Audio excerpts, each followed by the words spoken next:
Hey folks, this is Vince with Dad's Gaming Addiction, and today we're going to take a quick look at the game WarFields.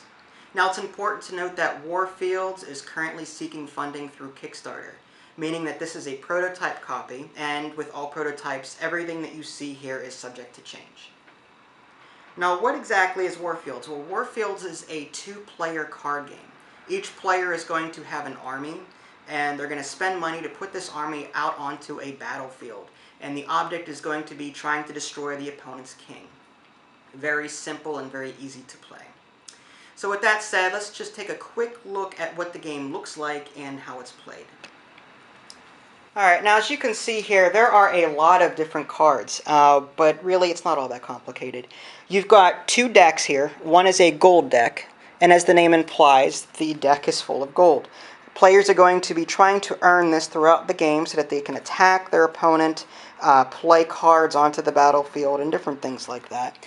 And the other deck is called the draw deck. In fact, I have a few cards here on the side ready to show you. Cards come in all different shapes and sizes, but basically the draw deck is what players will use to beat the tar out of each other. See if I can zoom in on some of these. You've got necromancers, you've got summoners, zombies, vampires, ghosts, arachnids, and that's just the beasts and undead side of things. I mean, you do have other characters like mages and wizards and knights and archers, different things like that. You also have your king. Your king will play a very important role, just like in chess. If you lose your king, you lose the game. So you want to keep this guy alive. Another card of note, you've got a worker. Workers are more of your support cards. Basically, they'll earn you gold on your turn. So you'll definitely want to have a couple of these guys around. Now, what does a card look like? Well, let's take a quick look at this mage, for example. Let me see if I can zoom in on that. Alright. Now, I know the text is a little hard to read, but I'll do the best I can. In the upper left-hand corner of the card, you've got two values here. One's in gold and one's in silver. The gold value, in this case is 6, is the amount of gold it would cost to place this card out of your hand and put it onto the battlefield.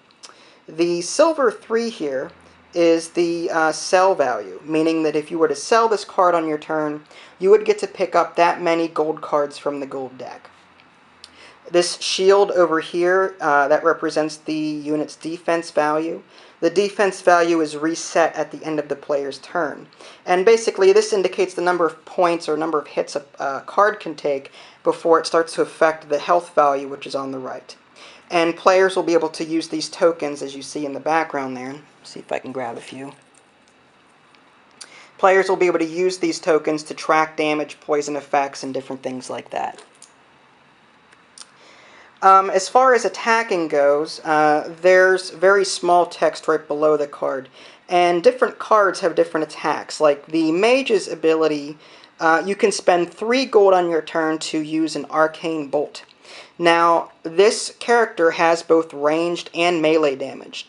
And I'll explain what that means in a minute. But the values are listed next to each type of attack so that you know what kind of damage it'll do whenever you attack with that. Right below it, there might be another damage, for example, Dragon's Breath. This costs 2 gold instead of 3, but it only does 4 melee damage or 3 range damage. Whereas if you had used the Arcane Bolt, which costs more, you'd have 6 ranged and or 6 melee and 3 ranged.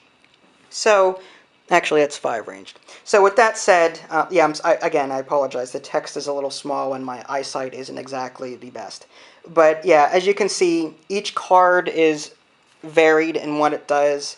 You've got Lightning Bolt and Raging Flare if you happen to attack with the Wizard. The Knight has different abilities like Mark of the Hero and Sword Slash. So I like the fact that different cards have different abilities. It certainly adds a lot of variety to the game. Okay, now with all of that said, players will only start with a few cards. They'll have a king, a knight, and a worker. But they'll be able to acquire more cards as they progress through the game.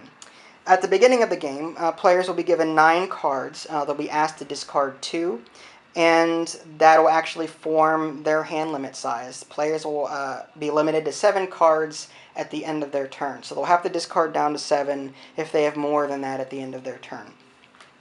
Now, a player's turn is actually broken up into 4 different phases. You've got the currency stage. Basically, they'll be allowed to draw 2 cards from the draw deck. They'll be allowed to collect from any workers that they might have. Again, in order to collect from a worker, they'll get to draw 1 gold card from the gold deck for every worker that they have. They can sell 1 card in their hand, and like I was saying before, each card has a sell value on it. And again, in order to sell a card, they would discard it and draw that many cards from the card's value listed here. In this case, the silver value is 2, so if I were to sell this card, I would get 2 cards from the gold deck. And you're limited to 10 gold cards, so keep that in mind. Gold cards aren't put in your hand. They're just put off to the side for the time being, but they are visible to both players so that they can see them. As far as the next phase go, you've got the build stage. You can buy and play characters during this phase. You're limited to 1 worker on this phase. That meaning you can only buy 1 worker or place 1 worker on your turn. You can buy and play armor and weapons. The next phase is the move phase. This allows you to move your cards around on the battlefield. And you're limited to 7 characters on the field, so that's important to know. And finally, the attack stage. You can buy attacks and recovery effects. Now, attacking in this is very easy. Like I was showing you earlier, each card has a value associated with what kind of attacks they have. And whenever you attack, you roll a die. Now, the die does not determine the exact value. The value is actually listed right on the card. The die does determine, however, if the attack is sort of successful, if it's just successful, or if it exceeds. And you'll be deducting a point, keeping the damage the same, or increasing the amount of damage you do accordingly, depending on your die roll. So think of them as weak attacks or critical strikes or whatever way you want to look at it. And there you have it. That's just a quick look at the game WarFields. Nothing fancy, but it should give you an idea as to what the game looks like and what the rules are. Just to sum up everything I've said, players are just going to keep taking turns back and forth, placing cards, buying cards, attacking their opponent, and in an attempt to kill the opponent's king.